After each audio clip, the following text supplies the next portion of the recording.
Crypto, the notion that SEC Chairman Gary Gensler is quitting has swept Twitter. John Deaton, an attorney who is in favor of XRP, has responded on the speculations suggesting that a resignation from Gensler is probable, while the industry waits for the result in the SEC CVs. Ripple Labs' legal dispute, a lawyer has speculated on when the verdict would be released based on the summary judgment ruling history of Judge Annalisa Torres.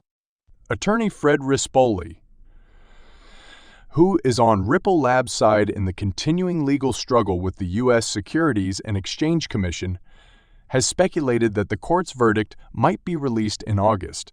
The attorney used data on the federal judge who is presiding over the case, Annalisa Torres of the United States District Court for the Southern District of New York, to emphasize that 60 of the judge's rulings came between 146 and 330 days, with the judgment announced in an average of 240 days.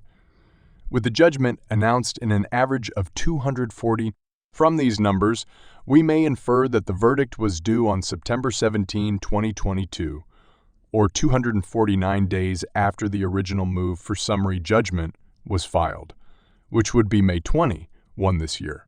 Since that month has passed without any word from court, that argument is no longer valid. Rispoli also considered using the 330-day criterion to the SEC CVs. Ripple Labs' case, which would likely result in a judgment by the court on August 10 of this year. Between 146 and 330 days, 60 of decisions are made. That's a total of 330 days or till August 10, 2023, or 249 days from September 17, 2022, which is May 2022, which is May 2023. The attorney added after receiving what might be the finest or worst birthday present of his life. Which one of the two? John Deaton, another crypto law pioneer and pro-Ripple attorney, projected using data that Judge Torres' ruling may come out on September 6. Rispoli's prediction is somewhat earlier than Deaton's. Deaton based the September 6 deadline on the March 6 order by Judge Torres on the Daubert motion in the Ripple Labs complaint.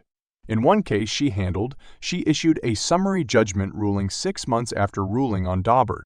According to what Deaton mentioned during the broadcast, 6 months from her Daubert decision. If it were on March 6, it would be September 6. In May, Ripple Labs CEO Brad Garlinghouse said that the company believes the legal fight is coming to a close and that a ruling might be issued in weeks' time. John Deaton, an outspoken advocate for Ripple, has predicted that in her future summary ruling, Judge Torres would provide a detailed answer to the topic of whether XRP is a security. Beachy was once sold as an investment contract, Sexy V, shavers, but that particular sale didn't transform BTC into anything other than what it is, a digital commodity, he said. Deaton further said that Judge Torres will address the problem of secondary sales using XRP, which is something many seasoned attorneys would rather avoid. The underlying asset and secondary market transactions are issues that I think Judge Torres has to consider. Was she able to rule without becoming bogged down in the details? She could, of course. However, not addressing these issues would be an even greater act of judicial activism than considering the sexist theory, he said. Deaton used a case concerning the Telegram messaging service from the year 2020 that was heard by Judge Castile to buttress his claim. The SEC's decision to intervene and prevent Telegram's planned distribution of Gram tokens marked the beginning of this legal conflict. After a failed issue ICO for the Telegram Open Network, Judge Castile sided with the cease and ordered Telegram to pay back investors $1.02 billion. Remember that the SEC's position was that Ripple's behavior resembled that of an iShow on an ongoing basis, with each sale of XRP being seen as part of a larger scheme involving securities. Deaton, meanwhile, made it clear that the XRP issue was different from the Telegram case since the latter comprised an initial coin offering, IQ, with written contracts. Deaton said that the XRP ledger, XRP, technology, which underpins XRP, has been in use and freely traded for over 7 years. Unlike the Gram coin, which was restricted to anyone outside of the SEC, XRP was allowed to be owned by anybody until 2019. The dispute between the SEC and Ripple centers on the question of how XRP may be traded on the secondary market.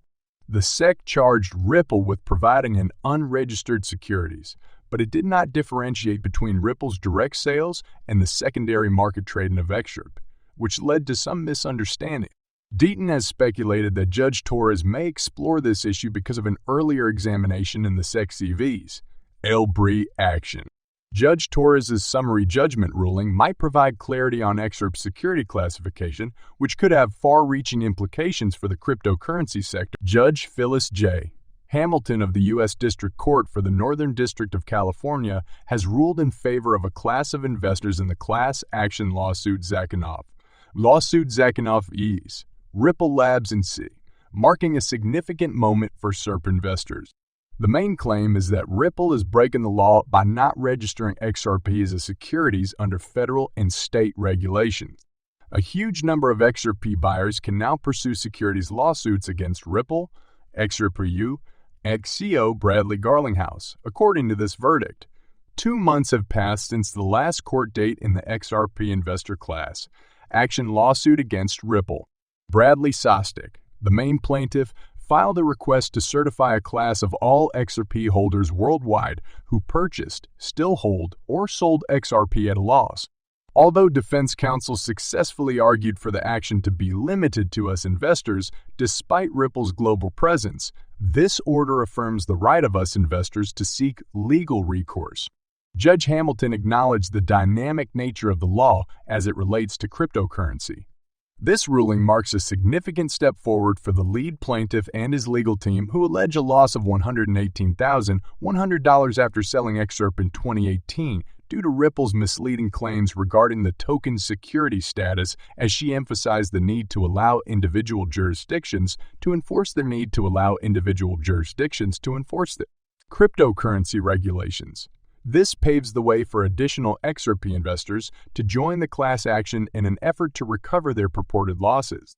Defense attorneys for Ripple and Garlinghouse contended that class members' divergent opinions on whether or not XRP is a security would cause friction within the class.